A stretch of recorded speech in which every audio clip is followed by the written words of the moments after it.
जय जय रघुवीर समर्थ।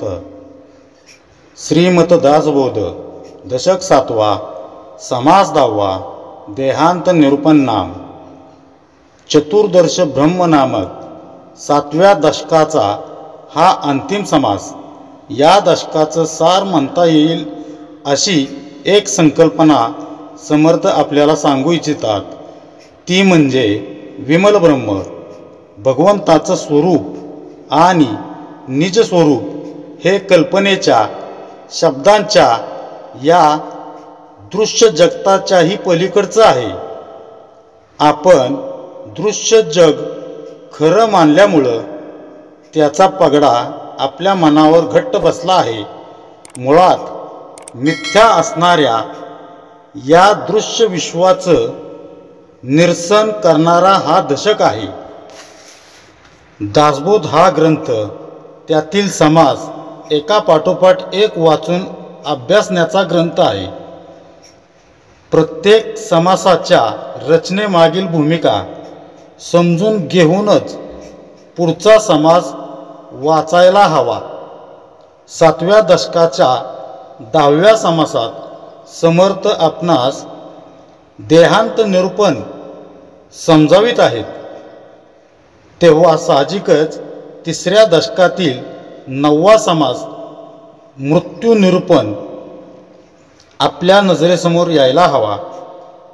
मृत्यू निरूपणानंतर देहांत निरूपण असे वाचल्यास त्या दोहोतील फरक आपल्या लक्षात येईल। मृत्यू निरूपणात समर्थ देहाच्या अंतकाळाच्या स्थितीचं अर्थात मृत्यू स्थितीचं वर्णन करतात। मृत्यू देहाला प्राप्त होतो तो प्रारब्धवश असून देहाचे भोग संचित संपता क्षणी देह मृत्युमुखी पडतो। मग तो देह राजाचा असो वा रंकाचा असो, विद्वानांचा असो वा आड्यानांचा असो, तपस्व्यांचा असो किंवा प्रापंचिकाचा असो, या पंचमहाभौतिक सृष्टीमध्ये प्रकृती नियमांच्या बाहेर कोणाच्याच देहाची गणती होऊ शकत नाही। मात्र देहांत निरूपणातून समर्थ आपल्याला आत्मज्ञानाची भूमिका समजावून सांगत आहेत। इथं मृत्यू या शब्दाला थाराच नाही।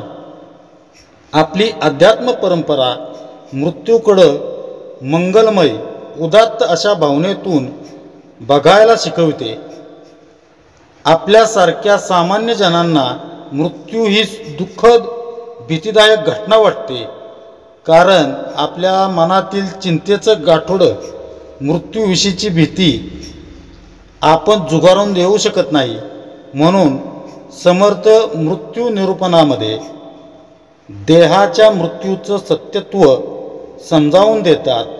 मृत्यू कुठल्याच पद्धतीनं टाळता येत नाही, पण त्यावर विजय मिळविण्याचा हमखास मार्ग समर्थ आपणास सांगतात। मिथ्यातेची झाले सत्य, सत्यतेची झाले असत्य, माया विभ्रमाचे कृत्य ऐसे असे पाहता। म्हणजे जी दृश्यसृष्टी वास्तविक मिथ्या आहे ती आपल्याला सत्य वाटते, जे परब्रह्म सत्य आहे ते आपल्याला असत्य वाटते। हे सर्व मायेमुळे जो विषय भ्रम उत्पन्न होतो त्यामुळे घडून येत असते। सत्य तरी कळाया कारणे, बोलिली नाना निरूपणे, तरी उठेना धरणे असत्याचे। म्हणजे सत्य अशा ब्रह्मस्वरूपाचे ज्ञान व्हावे म्हणून नाना निरूपणे निरनिराळे उपाय सांगतात, तरीही असत्य मायेचे धरणे काही उठवतच नाही। अर्थात सद्गुरू तुमचा आमचा प्रत्येकाचा क्रमविकास करतच आहेत, यात काही शंका नाही। पण अजून त्यांना किती काळ वाट पाहायला लावायची? विमल ब्रह्माची संकल्पना समजून घेतल्यानंतरही मनुष्य जन्माचं खरं ध्येय काय ते आपण का बरं ठरवू शकत नाही? इतके सत्संग करून निरूपण ऐकून आपल्या मनावरील दृश्याची पकड का बरं सैल होत नाही, याची बोचणी संतांना लागलेली असते. याहून विस्मयकारक अशी आणखी एक बाब म्हणजे दृश्य जग हे सत्य आहे, देह खरा आहे.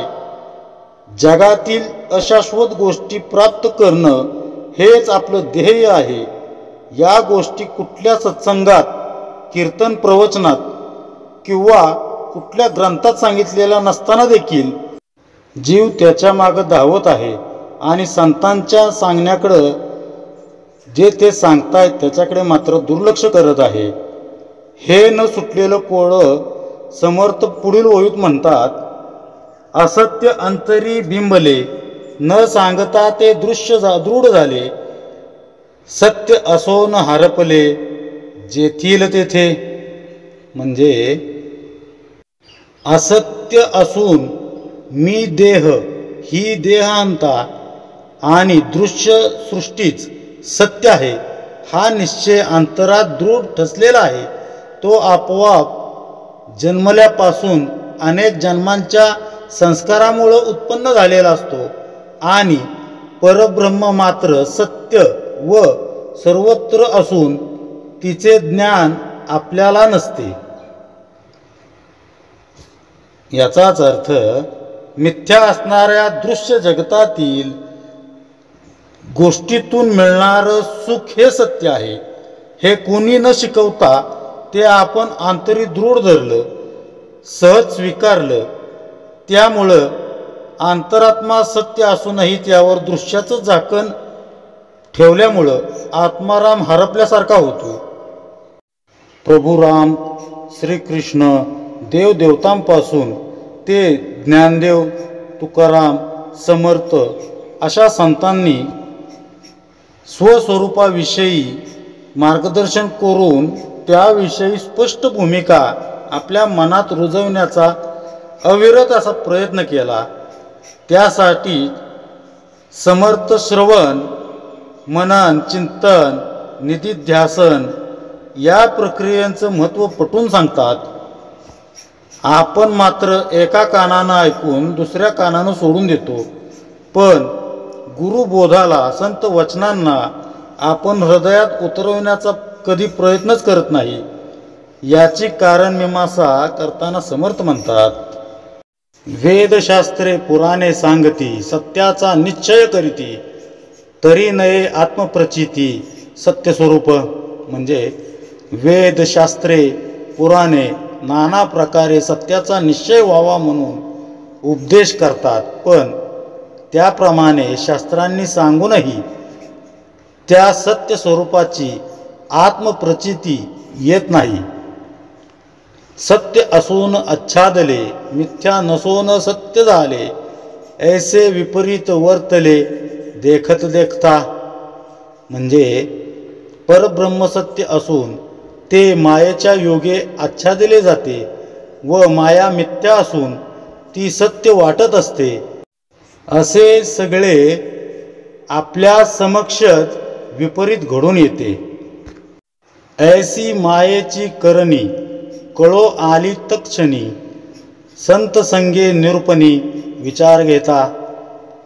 म्हणजे ज्यावेळी सत्समागम घडतो व अध्यात्म निरूपणाच्या श्रवणाने सारासार विवेक उत्पन्न होतो, तेव्हा या मायेची करणी समजून येते. याचाच अर्थ सत्य झाकल्यामुळं असत्याला सत्यत्व आलं, असं विपरीत घडण्याला मायेचा पसारा कारणीभूत आहे. संतांच्या संगतीत राहून त्यांच्या बोधाचं श्रवण केलं असता त्या मायेला ओळखता येतं. पण दृश्याचा आपल्या मनावर खोल परिणाम झाल्यानं मृत्यूसमयी वासना आपल्या अंतकरणात ठाण मांडून बसतात. त्या वासना आसक्तीचे पाश आपणास दृश्य जगताशी जकडून ठेवतात. तसेच दृश्य जगतात आपण अज्ञानवश जगत असतो, पण संत संगतीत राहून श्रवण मननाच्या आधारे सर्व संकल्पना स्पष्ट करून घेतल्या तरच आपल्याला मृत्यू ते देहांत असं सीमोल्लंघन करता येईल. संतांनी मृत्यूवर कसा विजय मिळविला, त्याचं नेमकं शास्त्र काय आहे याचं चिंतन केलं तर आपल्यालाही आत्मज्ञानाचे दरवाजे फार दूर नाहीत असे समर्थ म्हणतात. मागा झाले निरूपण, देखले आपणासी आपण, तेने बाणली खून परमार्थाची. म्हणजे याचे निरूपण पूर्वी आले आहे, याच्या पूर्वी झालेले आहे. आपणच आपला शोध घेऊन स्वस्वरूपानुभवाने आपले खरे रूप जाणून घेतले पाहिजे. त्यामुळे परमार्थाची खूण अंतरंगात बांधली आहे. बघा, आत्मज्ञानाच्या अत्यंत निकट पोचविणारा हा समास आहे. समर्थ म्हणतात, आत्तापर्यंत मी तुमच्या समोर जे जे विदित केलं ते जर तुम्ही तुमच्या अंतःकरणात दृढ धरलं असेल तर तुम्हाला निश्चितच स्वरूप साक्षात्काराची प्राप्ती होणार आहे. समर्थांच्या या विश्वासाला पायीक होण्याचा मनापासून प्रयत्न करणं म्हणजेच गुरुवाणीचं चिंतन आहे. तोच दासबोधाचा खरा अभ्यास म्हणता येईल. तेने समाधान झाले, चित्त चैतन्य मिळाले, निज स्वरूपे ओळखिले, निज वस्तुसी. म्हणजे त्यामुळे समाधान लाभले असून चित्त चैतन्याशी एकरूप झाल्याने आपण स्वतःच ब्रह्मस्वरूप आहोत अशी आपल्या खऱ्या स्वरूपाची आपल्याला ओळख पटली आहे. प्रारब्धी टाकीला देहो, बोधे फिटला सदेहो, आताची पडो अथवा राहो, मिथ्या कळीवर. म्हणजे आत्मबोध झाल्याने संदेह नाहीसे झालेले असून आता देह प्रारब्धाच्या हवाली केला आहे. आता हे मिथ्या कलेवर म्हणजेच देह लगेच पडला अथवा नाही पडला राहिला तरी त्याच्याशी आपला संबंध उरलेला नाही अशी ज्ञानी लोकांची भूमिका असते. ज्ञानियांचे जे शरीर ते मिथ्यत्वे निर्विकार, जेथे पडे तेची सार पुण्यभूमी. म्हणजे ज्ञानी लोकांना शरीर मिथ्या आहे या विचाराने जिवंतपणीच ते असून नसल्यासारखेच वाटत असते. थोडक्यात ज्ञानी ममत्वरहित असतानाच त्याचे शरीर जेथे कुठे पडते ती भूमी खरोखरच पुण्यभूमी होय. साधू दर्शने पावन तीर्थ, पुरती त्यांचे मनोरथ, साधू न येता जेथे व्यर्थ, तया पुण्यक्षेत्राचे. म्हणजे साधू संतांच्या दर्शनानेच तीर्थांना पावित्र्य येते व त्यांचे महात्म्य वाढते. साधू संत जर आले नाहीत तर त्या तीर्थक्षेत्रांचे जिने व्यर्थ ठरते. पुण्य नदीचे जे तीर तेथे पडावे शरीर, हा इतर जनांचा विचार साधू नित्यमुक्त. म्हणजे सामान्य लोकांची अशी इच्छा असते की गंगेसारख्या पुण्य नदीच्या तीरावर आपले शरीर पडावे म्हणजे आपल्याला मुक्ती मिळेल. पण साधू हे नित्यमुक्तच असतात. उत्तरायण ते उत्तम, दक्षिणायन ते अधम, हा संदेही वसे भ्रम, साधू तो निसंदेह. म्हणजे उत्तरायणात देह पडला तर उत्तम, दक्षिणायनात पडला तर अधम. ह्या संदेहाने सामान्य लोकांच्या मनात भ्रम उत्पन्न होतो. पण साधू हे निसंदेह झालेले असतात. पुढे शुक्ल पक्ष उत्तरायण, गृही दीप दिवामरण, अंती राहावे स्मरण, गतिकारणे. म्हणजे उत्तरायण असावे, शुक्ल पक्ष असावा, घरात दिवा जळत असता दिवसा मरण यावे, त्यातही अंतकाळी भगवंताचे स्मरण राहावे म्हणजे उत्तम गती मिळते असे लोकांना वाटत असते. याचाच अर्थ शास्त्रात दक्षिणायन हे मृत्यूसाठी अधम कमी प्रतीचं मानलं गेलं आहे. उत्तरायण यात शुक्ल पक्ष घरात दिवा जळत असताना दिवसा मृत्यू आला तर उत्तम आणि त्यातून भगवंताचं स्मरण अंतकाळी असेल तर त्यास सद्गती मिळते. अशा रीतीनं देह पडला तर आपण निश्चितच ब्रह्माप्रत जाऊन पोचू असं भगवद्गीतेत सांगितलं आहे. हे ठीकच आहे, पण समर्थ याला देहबुद्धीचा खेळ भ्रम मानतात. कारण जोपर्यंत आपली आत्मबुद्धी स्थिर होत नाही तोपर्यंत आपण कोणत्या समयी देह सोडत आहोत ते आपणास समजत नाही. तसंच देहांता समयी भगवंत भेटीचा क्षण आपल्यास लाभला हेही सिद्ध होत नाही. देहत्याग हा प्रारब्धाचा भाग असल्यानं त्यावेळेच्या नेमक्या स्थितीचा अंदाज तर्क बांधणं अवघड आहे. हा झाला सामान्यांच्या मृत्यूविषयीचा विचार. संतांची देहत्यागाची वेळ दिवस श्राद्ध तिथी न राहता ती पुण्यतिथी होते पंचांगानुसार. मग तो काळ उत्तरायणाचा असो किंवा नसो, तो शुक्ल पक्ष असो वा कृष्ण पक्ष. लौकिक अर्थानं दिवसमान कसंही असलं तरी तो पर्वकाळच ठरतो.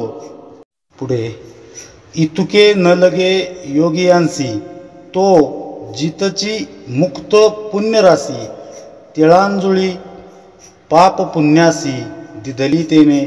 म्हणजे योग्यांना या गोष्टीची आवश्यकता नसते. तो पुण्यपुरुष जिवंत असताना मुक्त झालेला असतो. त्याने पाप पुण्यांना कधीच तिलांजली दिलेली असते. देहाचा अंत बरा आला, देह सुखरूप गेला, त्यासी म्हणती धन्य झाला अज्ञानजन. म्हणजे अज्ञानी लोक ज्याच्या देहाचा अंत बरा झाला असेल, तो सुखात असता मेला असेल, तो धन्य झाला असे म्हणतात. याचाच अर्थ कष्ट यातना न होता देहावसान झालं तर तो मेलेला जीव धन्य झाला असा लोकांचा समज असतो. आपणही असाच विचार करतो.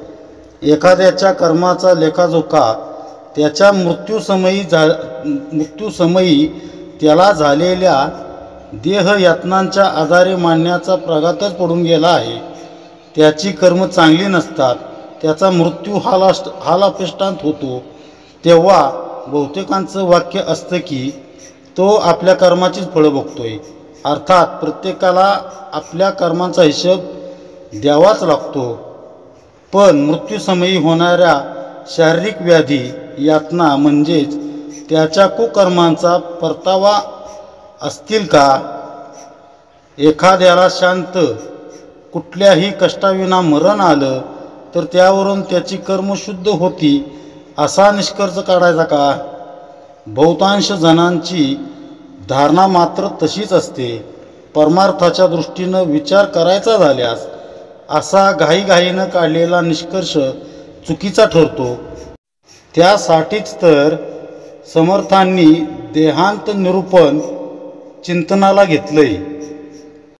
म्हातारपणी आपण कुणावर ओझं बनायला नको. आपलं कुणाला काही करायला लागू नये. गाठीचा पैसा उतार वयात कामाला यावा. आपल्याला शांतपणे मृत्यू यावा. त्यावेळी देहाच्या हालअपेष्टा व्हायला नकोत. अशा प्रकारच्या स्वाभाविक इच्छा असणं गैर नाही. थोड्या आध्यात्मिक वृत्तीच्या माणसाला आपला मृत्यू तीर्थक्षेत्री सत्पुरुषाच्या चरणी चांगली काळ वेळ साधून यावा असं वाटत असतं. जीवाच्या मनातील अशा भावना व्यक्त करताना समर्थ पुढील म्हणतात, जनांचे विपरीत मत अंती भेटतो भगवंत, ऐसे कल्पून घात करीती आपुला स्वय. म्हणजे काही अज्ञानी लोकांची तर अशी विपरीत समजूत असते की अंतकाळी भगवंताचे दर्शन होते. या प्रकारे कल्पना जे करतात ते आपला घात करून घेतात. पुढे, जिता सार्थक नाही केले, व्यर्थ आयुष्य निघून गेले, मुळी धान्याची नाही पेरिले, ते उगवले कैचे. म्हणजे जिवंत असताना त्यांनी मनुष्य जन्माचे सार्थक केलेले नसते, सर्व आयुष्य व्यर्थच घालवलेले असते. मुळात धान्य पेरलेलेच नसते, तर उगवून येणार तरी कसे. पुढे, जरी केले ईश्वर भजन, तरीच होई जे पावन, जैसे व्यवहारिता धन, राशी माथा लाभे. म्हणजे जर ईश्वर भजन केलेलं असेल तरच मनुष्य पावन होतो. जसे जवळ असलेल्या धनाने व्यवहार केला असेल तरच मुद्दलाबरोबर व्याजही मिळून द्रव्यरास उपलब्ध होते. म्हणजेच जीवनाच्या अंतिम टप्प्यावर तरी भगवंत भेटावा म्हणून तू आळवून आळवून भजन म्हणतोस. ती चांगलीच गोष्ट आहे, पण केवळ ही शाब्दिक भक्ती उपभोगायला येईल असं नाही. दिखाऊ परमार्थ इथं कामाला येणार नाही. आयुष्यभर केलेली भगवंत नामाच्या स्मरणाची पेरणीच अंतिम क्षणी तुझ्या मुखात ते नाम आणील. ज्याप्रमाणे व्यवहारात काटकसरीनं वागून साठवलेली पुंजी उतारवयात कामी येते, त्याप्रमाणे जन्मभर केलेल्या नामस्मरण रूपी पुंजीच्या आधारे श्री सद्गुरू आपल्या अंतिम समयी मुखात भगवंताचं नाम आणून त्याच्या भेटीचा आविष्कार घडवून आणतात. हे समर्थांना इथं समजवायचं आणि सुचवायचं आहे. दिधल्या विन पाविजेना, पेरल्या विन उगवेना, ऐसे हे वाक्य जना ठाऊकेची आहे. म्हणजे दिल्याखेरीज मिळत नाही, पेरल्याशिवाय उगवत नाही, हे वाक्य सर्व लोक जाणतात. न करिता सेवेच्या व्यापारा, स्वामीस म्हणे कोटे मुशारा, तैसे अंती अभक्त नरा स्वहित न घडे. म्हणजे एखाद्या नोकराने सेवा न करताच धन्याला म्हणावे की माझा पगार द्या, तर त्याला पगार कसा मिळेल. त्याप्रमाणे ज्याने कधी भक्ती केली नसेल, अंती त्याचे स्वहित कसे साधेल. पहा, समर्थांचा परमार्थाकडे बघण्याचा वास्तविक दृष्टिकोनच वरील ओव्यातून दिसून येतो. व्यवहारात काहीतरी दिल्याशिवाय आपल्याला परत मिळत नाही, पेरल्याशिवाय उगवत नाही, श्रम किंवा सेवा केल्याशिवाय त्याचा मोबदला मागता येत नाही. तसं जिवंतपणी भगवत भक्ती न करता अंतकाळी भगवंताचं नाम मुखी यावं, आपलं अंतिम कल्याण साधावं, अशी अपेक्षा कशी बरं करता येईल. म्हणजेच जशी नोकरी व्यवस्थित केली तर प्रॉव्हिडंट फंड, ग्रॅज्युटी वगैरे रक्कम हाती येऊन उर्वरित आयुष्याला त्याचा हातभार लागतो, तसं आपण सद्गुरूंचे झालो, त्यांनी दिलेलं साधन नियमानं, इमानानं, इतबारानं केलं तर त्याचा मोबदला म्हणून शेवटच्या क्षणी आपल्या मुखात भगवंताचं नाम येईलच. मृत्यूचा महोत्सव साजरा करत अत्यंत आनंदानं इहलोकीची यात्रा संपवण्याची आपल्याला अंतरंगीची मनीषा सद्गुरू जरूर पूर्ण करतील, असे समर्थ म्हणतात. जिता नाही भगवत भक्ती, मेल्या कैची होईल मुक्ती, असो जे जे जैसे करीती, ते ते पावती तैसे. म्हणजे जिवंत असताना भगवंताची भक्ती केली नाही तर मेल्यावर मुक्ती कशी मिळेल.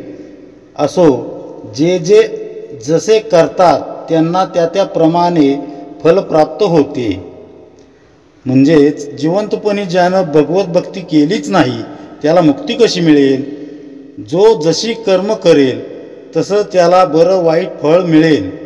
सारांश म्हणजे मृत्यू यायचा आहे तेव्हा येऊ, पण जन्मातले जेवढे श्वास बाकी आहेत त्या प्रकारे प्रत्येक श्वासावर नामांची मोहर उमटवता आली तर समर्थांची मरणांचे स्मरण असावे, हरिभक्तीस सादर व्हावे, मरण कीर्तीस उरावे येणे प्रकारे ही उक्ती सार्थ केल्याचं समाधान हे नक्की मिळेल. एव न करिता भगवत जन अंती नविजे पावन, जरी आले बरे मरण तरी भक्तिविन अधोगती. म्हणजे थोडक्यात असं सांगायचे, थोडक्यात म्हणजे जिवंत असताना जर भगवत भजन केले नसेल तर अंतकाळी पावन होता येत नाही. जरी लोकांच्या समजुतीप्रमाणे बरे मरण आले तरी भक्ती न केल्याने अधोगतीच प्राप्त होते. याचाच अर्थ जो विभक्त नव्हे तो भक्त, अशी भक्तांची व्याख्या आपण पूर्वी अभ्यासलीच आहे.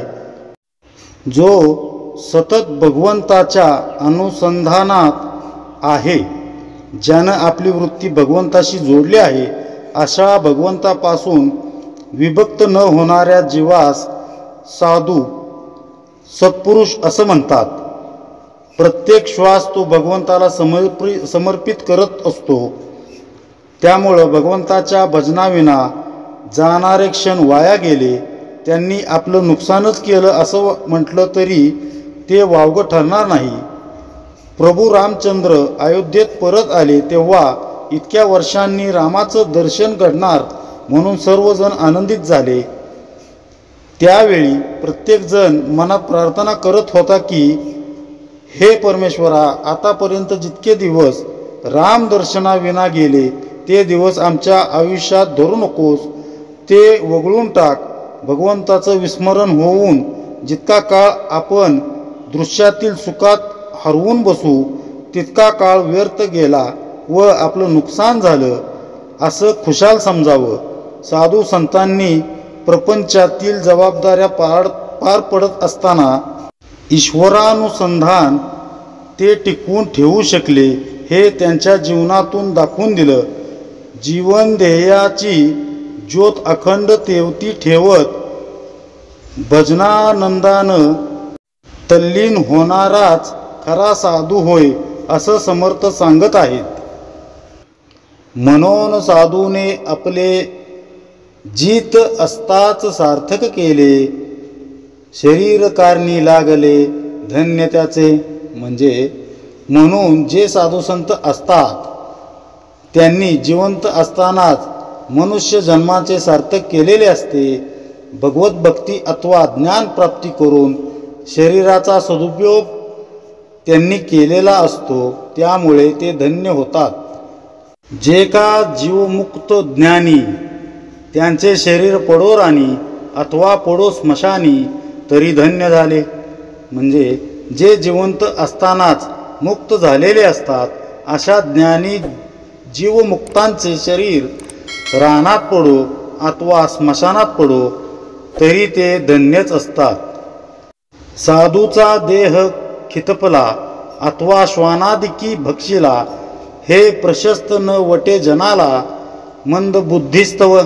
म्हणजे साधूंचा देह खितपत पडला किंवा कोल्ह्या कुत्र्यांनी खाल्ला तर सामान्य लोकांना त्यांच्या मंद बुद्धीमुळे ते प्रशस्त किंवा चांगले वाटत नाही. अंत बरा नव्हेची म्हणून कष्टी होती इतरच जन, परी बापुडे अज्ञान नेनती वर्म.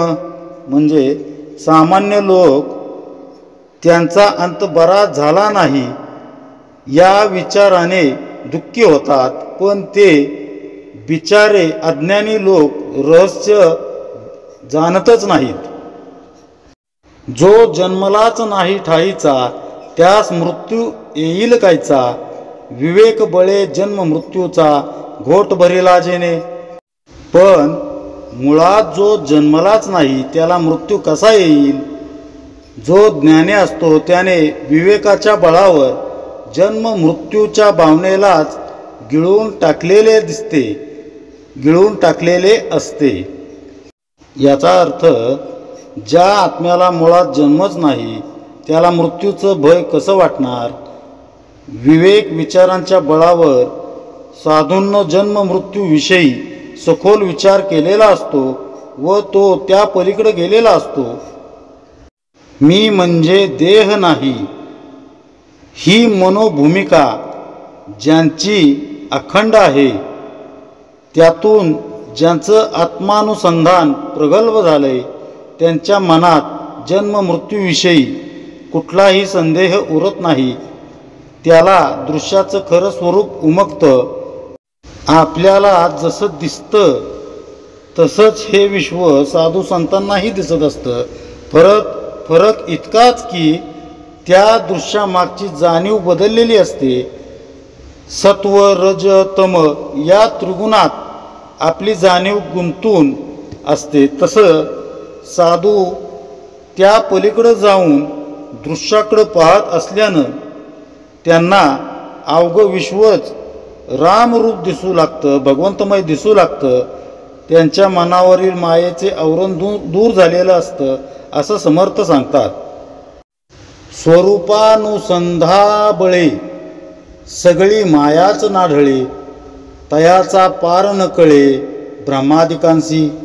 म्हणजे त्याने स्वस्वरूपानुसंधाच्या बळाने सर्व मायाच नाहीशी केलेली असते. त्यामुळे ब्रह्मादिकांनाही त्याचा पार लागत नाही. याचाच अर्थ स्वस्वरूपाशी एकरूप झाल्यानं साधूंना मायेचं अस्तित्वच ओळखून येत नाही. जगात भगवंताशिवाय दुसरं काहीच नाही अशी त्यांची धारणा होते. त्यामुळं ब्रह्मादिकांना देखील साधूच्या मनाच्या स्थितीचा अंदाज येत नाही. साधूला सृष्टीच रामरूप दिसत असल्यानं सर्व भूतमात्रांवर तो समत्वानं प्रेम करतो. तो जितीच असता मेला, मरणास मारून ज्याला, जन्म मृत्यू न स्मरे त्याला विवेक बळे. म्हणजे तो जिवंत असतानाच मेलेला असतो आणि मरणाला मारून जगत असतो. त्यामुळे विवेकाच्या बळाने त्याला जन्म मृत्यूंचे भानच राहिलेले नसते. जो जनी दिसतो परिवेगळा, वर्तता भासे निराळा, दृश्य पदार्थ त्या निर्मळा, स्पर्शालाची नाही. म्हणजे तो सामान्य लोकांमध्येच वावरतो तरी तो वेगळा असतो. त्याचे आचरण पाहिले की तो इतरांपेक्षा निराळा आहे हे कळून येते. तो निर्मळ अशा आत्मस्वरूपाशी ऐक्य पावल्याने वस्तुरूपच झालेला असतो. त्यामुळं दृश्य पदार्थादी माईक असल्याने त्याला स्पर्शच करू शकत नाहीत. बघा समर्थांना काय म्हणायचं आहे, साधू जगात वावरतो, व्यवहार करतो, प्रपंच करतो, पण ते करण्यामागची त्याची भूमिका जाणीव आपल्यापेक्षा निराळी असल्यानं दृश्यातील मलिनता त्याला स्पर्शू शकत नाही. जसं कमळ दलदलीतून उमलतं पण त्यास त्या दलदलीचा चिखलाचा अजिबात स्पर्श नसतो, तसं साधू संत नित्य व्यवहार जरी करत असले तरी त्यातील आसक्तीरूपी दलदलीचा, त्यातील मलिनतेचा त्यांच्या अंतःकरणाला स्पर्श होत नाही. दृश्यात राहून त्यापासून अलिप्त राहणारा तो साधू असतो. सारांश जीवनाची ध्येय निश्चिती केलेला, भजनानंदात तल्लीन, देह प्रारब्धावर सोडून जीवन जगण्याची कला आत्मसात केलेला, अखंड आत्मानुसंधान असलेला, सर्व जगाला रामरूप बघणारा, संपूर्णपणे निष्काम निरासक्त असा तो साधू असतो असं समर्थ या समासात सांगतात. असो ऐसे तेने साधूजन, त्यांचे घडलिया भजन, तेने भजने पावन इतर जन होती. म्हणजे असो अशा साधू संतांचे भजन घडले तर त्या जोगे त्या योगे इतर लोकही पावन होतात.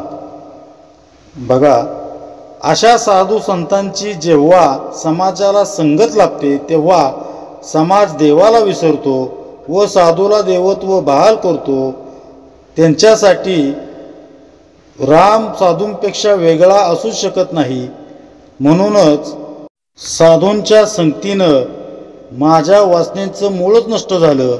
साधूंशी सद्गुरूंशी असं अनन्य झाल्यानं तो जीवाला त्यांच्यासारखं करून टाकतो. सद्गुरूंचा जो अंकित साधक तेने केलाची करावा विवेक. विवेक केली या तर्क फुटे निरूपणी. म्हणजे जो साधक सद्गुरूंच्या अंकित असेल त्याने पुन्हा पुन्हा सारासार विवेक करावा. अशा प्रकारे विवेक केल्याने निरूपणाच्या वेळी नवीन विचार स्फुरू लागतात.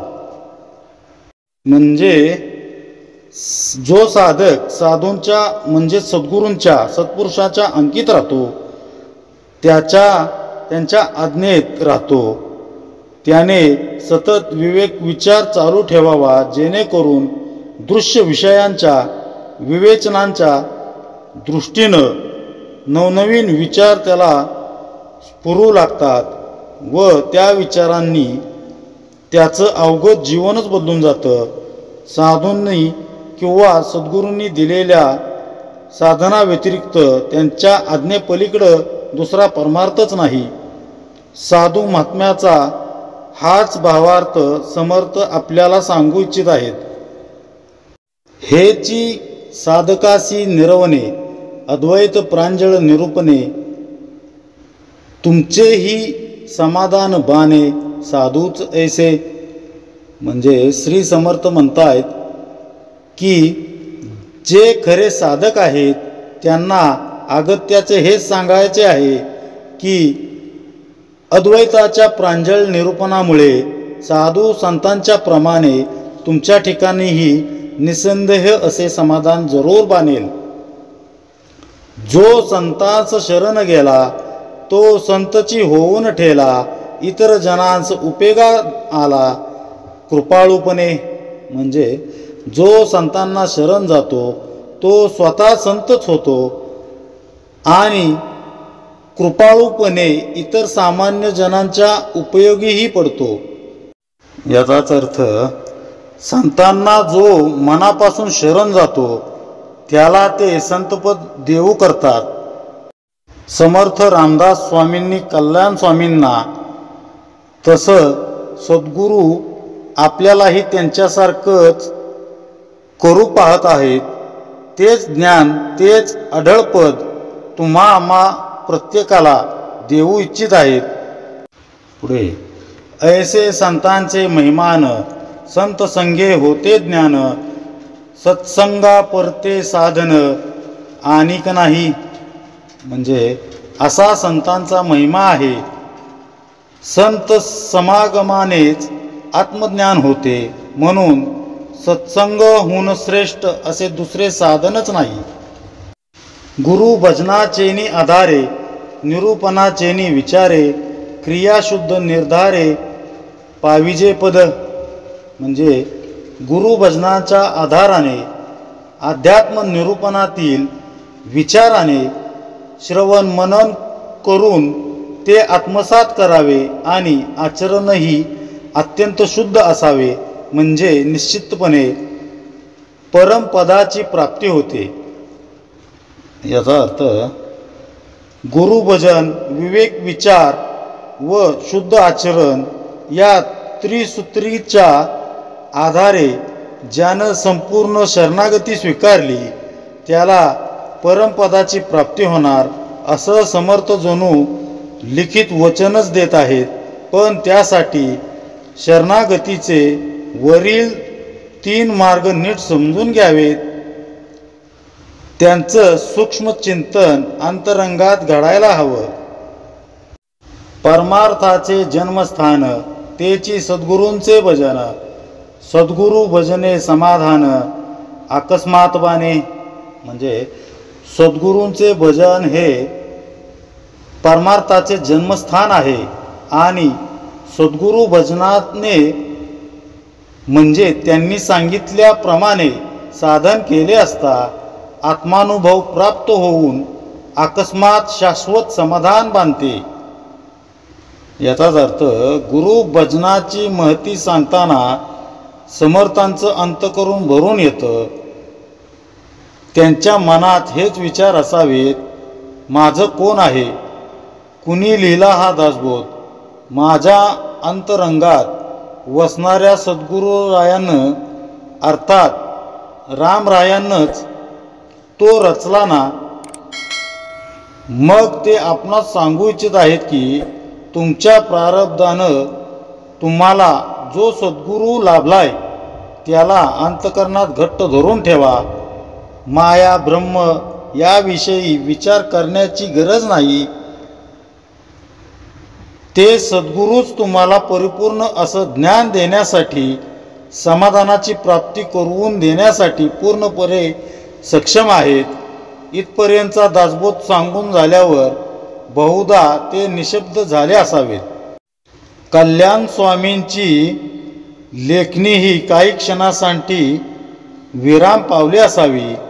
डोळे मिटून मनोमन प्रभू रामरायांचं स्मरण करत समर्थ दासबोधाला पूर्ण विराम देण्याच्या तयारीला लागले असावेत.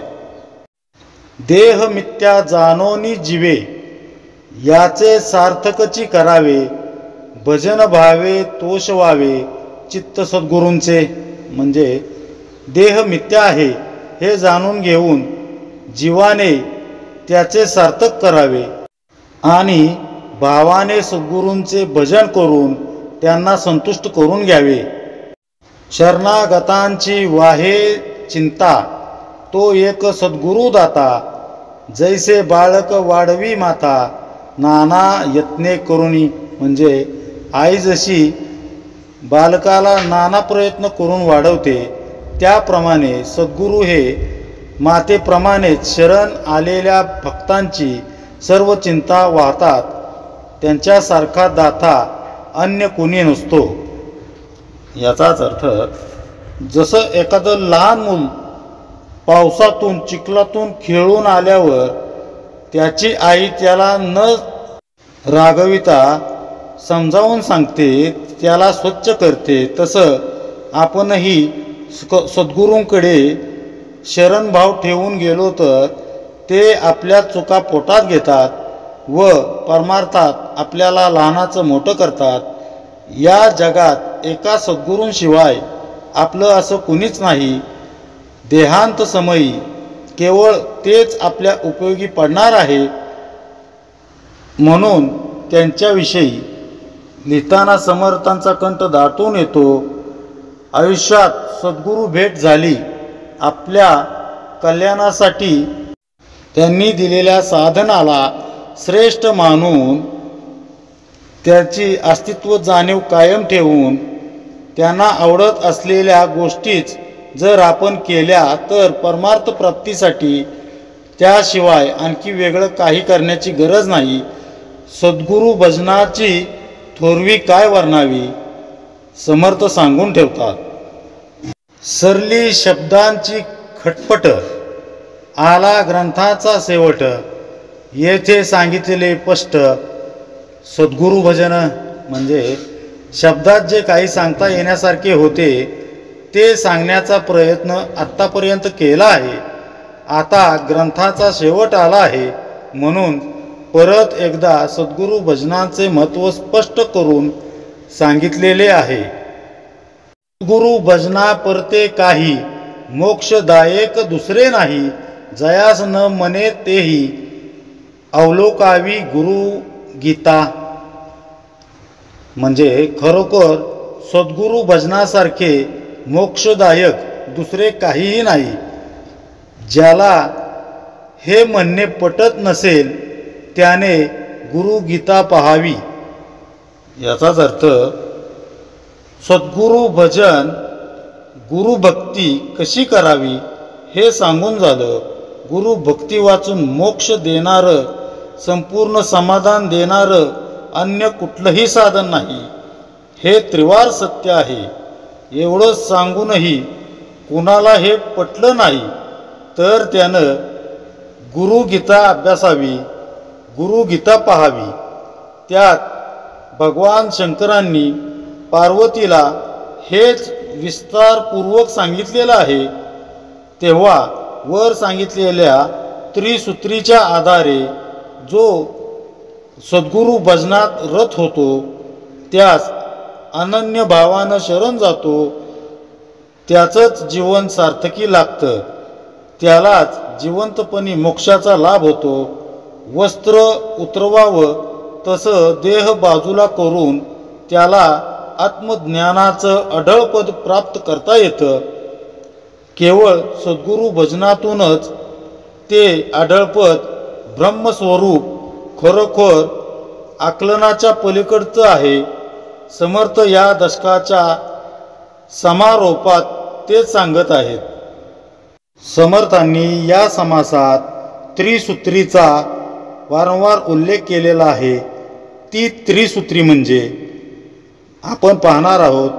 पहिलं सूत्र आहे गुरु भजनाचं. गुरु भजन म्हणजे नेमकं काय? टाळ, पेटी, मृदंग यांच्या तालासुरात भगवंताचं किंवा गुरूंचं गुणगान करणं म्हणजे भजन का? अर्थात असं भजन आपल्या अंतरीचा भाव व्यक्त करण्याचं एक साधन जरूर आहे. ते करावंच. पण समर्थांना अपेक्षित असलेलं गुरुभजन हे अशा भजनांच्या पलीकडची सूक्ष्म अशी अवस्था आहे. मंदिरातील मूर्ती एखाद्या भाविकाला केवळ पाषाणाची मूर्ती वाटते, तर एखाद्याला ती देवता प्रत्यक्ष तिथं आहे असं वाटतं.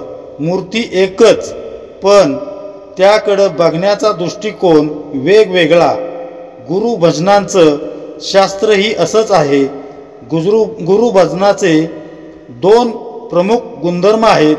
त्यातील पहिला आहे गुरुच्या अस्तित्वाची जाणीव. माझा गुरु जिवंत आहे, तो नित्य माझ्यासोबत आहे, तो माझ्याकडं अत्यंत आतुरतेनं कौतुकानं पाहतोय. माझं कल्याण व्हावं यासाठी त्यानं साधनही दिलंय. तो माझ्या प्रपंचाला आणि परमार्थालाही व्यापून आहे, पण मीच त्याला सोबती मानत नाही, त्याला सन्मुख राहत नाही.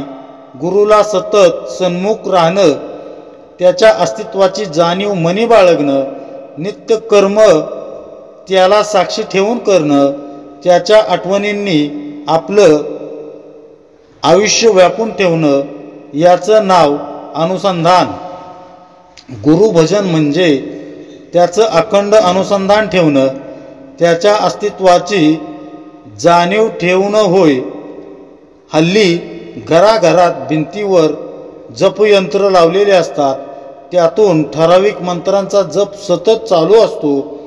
जपयंत्रांचा 3.5 कोटी जपांचा संकल्पही पूर्ण झालेला असण्याची शक्यता आहे.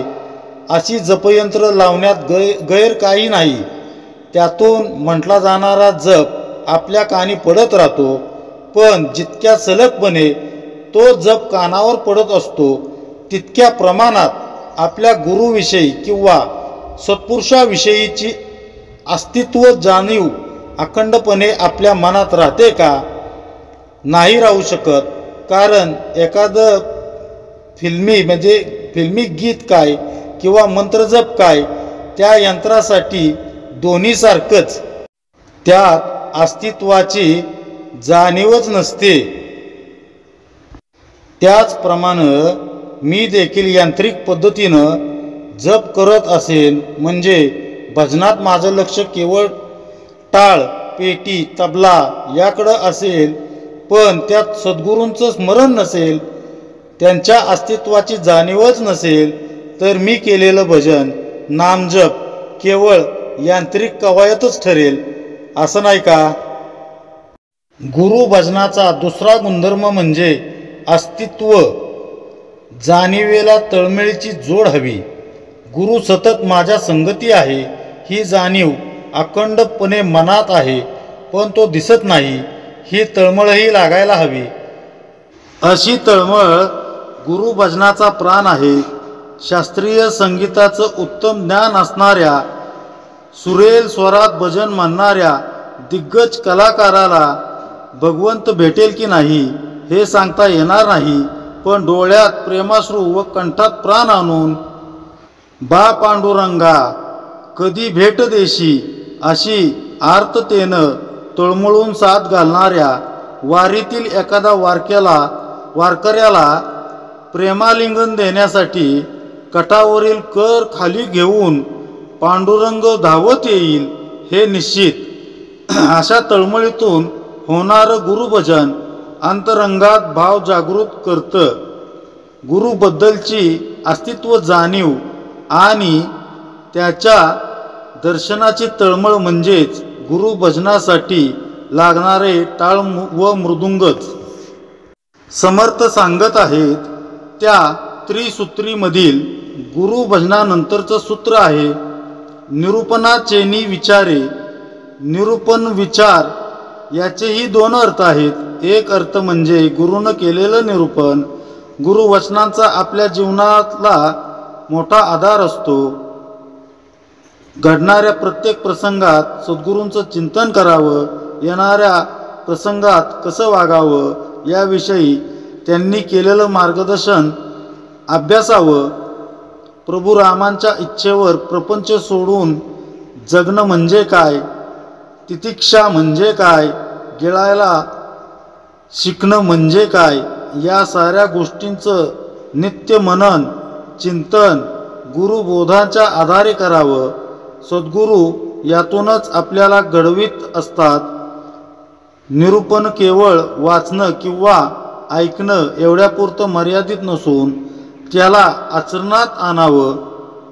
अशी निरूपण विचार या सूत्रामागील समर्थांची भूमिका आहे. 4थ्या दशकातील कीर्तन भक्ती या समासात समर्थ म्हणतात सगुण कथा या नाव कीर्तन अद्वैत म्हणजे निरूपण. निरूपणाचा दुसरा अर्थ म्हणजे अद्वैत. सद्गुरू जे बोलतात ते सर्व अद्वैत ज्ञान असतं. तू आणि मी वेगळा नाहीच हे अद्वैत बोधाचं मूळ आहे. गुरु आपल्याला तू माझ्याहून वेगळा नाहीस असं सांगत राहतात, पण मी मात्र वेगळेपणानं सद्गुरूंकडे बघत असतो. निरूपणा विचार म्हणजे माझा मीपणा सद्गुरूंच्या अस्तित्व जाणवेत विरघळवून टाकणं. जशी नदी समुद्राला मिळते तसं माझं मीपण, माझं अस्तित्व, अहंतेची संवेदना सद्गुरूंमध्ये विसर्जित करणं म्हणजे निरूपण विचार आहे. त्यासाठी एकच उपाय, माझं या जगात खरं कोण आहे याचं सतत चिंतन करावं. माझा सद्गुरूच माझं सर्वस्व आहे. सद्गुरू माऊलीमध्येच आपलं भाव विश्व संपुतं असं आपल्या ध्यानात येईल. फुगडी रंगात आली की जसं आजूबाजूचं जग धुसर होऊन फक्त खेळणारे दोघंच एकमेकांना पाहू शकतात, तशी आपली सद्गुरूंची फुगडी रंगात यायला हवी. प्रपंच दृश्य धुसर होऊन सद्गुरू आपल्या जीवनाला व्यापून उरू लागले की समजावं निरूपण विचार अंतरंगी स्थिरावत आहे. शरणागतीचं तिसरं सूत्र आहे क्रियाशुद्ध निर्धारे. आपण गुरुभजन मनापासून करत आहोत, त्याची अस्तित्व जाणीव अखंड टिकून आहे. सद्गुरू वचनांच्या चिंतनातून मी कोण याचाही उलगडा होत आहे. असं असतानाही आपलं आचरण शुद्ध असावं हे सूत्र समर्थ आपणास देत आहेत. त्यामध्ये निर्धार असा शब्द ते वापरतात. क्रियाशुद्धी म्हणजे आचरणशुद्धी. ती करावी कशी, आचरणशुद्धी झाली हे ओळखावं कसं? अगदी सोपं उत्तर आहे याचं. जनी निंद्य ते सर्व सोडून द्यावे, जनी वंद्य ते सर्व भावे करावे. या मनाच्या श्लोकातील जनी या शब्दात बदल करून झालेलं गुरु निंद्य ते सर्व सोडून द्यावे, गुरु वंद्य ते सर्व भावे करावे, हे वचन मनी धरावं. आपल्या सद्गुरूला जे आवडतं ते मनापासून करावं, त्यांना जे आवडत नाही ते सोडून द्यावं. सद्गुरूंच्या अस्तित्वाची जाणीव ठेवून आपण चित्तानं सदैव असावं. वरील त्याज्य गोष्टीत आपलं मन रमत असेल तर त्याला तिथून निश्चयपूर्वक बाहेर काढावं. क्रियाशुद्धतेचा असा निर्धार समर्थांना अभिप्रेत आहे. तेथे निरोपिले बरवे, पार्वती प्रती सदाशिवे, या कारणे सद्भावे सद्गुरुचरण सेवावे. म्हणजे तेथे सदाशिवाने पार्वतीला सद्गुरुचरण सेवावे हे उत्तम प्रकारे निरोपिले आहे, म्हणून सद्भावाने सद्गुरुचरण सेवावे. जो ये ग्रंथीचा विवेक विवंचुनी पाहे साधक, तयास सापडे एक निश्चय ज्ञानाचा. म्हणजे या ग्रंथात जे विचार मांडलेले आहेत त्यांचे जो साधक मनन करील त्याचा आत्मज्ञानासंबंधी निश्चय होईल. जे ग्रंथी बोलिले अद्वैत, तो मनोनये प्राकृत, सत्य जाणावा वेदांत अर्थविषयी. म्हणजे ज्या ग्रंथात अद्वैत ज्ञानाचे प्रतिपादन केलेले असेल तो ग्रंथ प्राकृत मराठीतला म्हणून कमी प्रतीचा मानू नये, कारण त्याचा अर्थ खरोखर वेदांत परच असतो. प्राकृते वेदांत कळे, सकळ शास्त्री पाहता मिळे, आणि समाधान निवळे अंतर्यामी. म्हणजे वेदांत अनायासे मराठीत सुलभरित्या प्राप्त होईल. शिवाय अनेक वेदांतपर शास्त्रीय संस्कृत ग्रंथात जो वेदांत प्रतिपादिला तोच या ग्रंथातही असल्याने त्याच्या श्रवणाने अंतकरणात समाधान प्राप्त होईल. ते प्राकृत म्हणू नये, जेथे ज्ञानाचे उपाय मूर्खासी हे कळे काय, मर्कटा नारिकेळ जैसा. म्हणजे ज्यात आत्मज्ञानाचे उपाय सांगितलेले असतात त्या ग्रंथांना प्राकृत म्हणून तुच्छ मानू नये. पण माकडाला नारळाचे मूल्य काय कळणार, त्याप्रमाणे मूर्खाला या ग्रंथाचे महत्त्व काय कळणार आहे. बघा, आपण सामान्य जन आहोत, आपल्याकडून चुका होणारच हे समर्थांना ठाऊक आहे. त्यांना ठाऊक नाही का? पण त्यांचं सांगणं असं आहे की एकदा चूक झाली ना मग ती पुन्हा होऊ देणार नाही असा निर्धार करावा. मनोमन गुरुचरणांना वंदन करून त्यांना न आवडणाऱ्या गोष्टींपासून स्वतःला दूर ठेवणे व त्यांना आवडणाऱ्या गोष्टी आचरणात आणण्याचा मनोभावे प्रयत्न करणे, असं निर्धारपूर्वक वचनच आपण सद्गुरूंना द्यावं. त्यासाठी आपण सतत सावधान असायला हवं. असं जीवाला समर्थ समजावून पुढं सांगतात. आता असो हे बोलणे, अधिकार परत्वे घेणे, शिंपी मदली मुक्त उणे म्हणू नये. म्हणजे असो, आता हे बोलणे पुरे झाले. ज्याने त्याने आपापल्या कुवतीप्रमाणे या ग्रंथातील ज्ञान ग्रहण करावे. बंद शिंपीतील मोती प्रत्यक्ष दिसत नाही, पण म्हणून तो कमी प्रतीचा आहे असे म्हणू नये. पुढे, जेथे नेती श्रुती तेथे न चले भाषा व्युत्पत्ती, परब्रह्म आदि अंती अनुर्वाच्य. म्हणजे ज्या परब्रह्माचे वर्णन श्रुतींनाही नेती म्हणून करावे लागते तेथे भाषेतील व्युत्पन्नता विद्वत्ता उपयोगी पडत नाही, ते परब्रह्म आदि अंती अनुर्वाच्य शब्दात न सांगता येण्यासारखेच असते. इति श्रीदासबोधे गुरु शिष्य संवादे देहांत निरूपण नाम. जय जय रघुवीर समर्थ.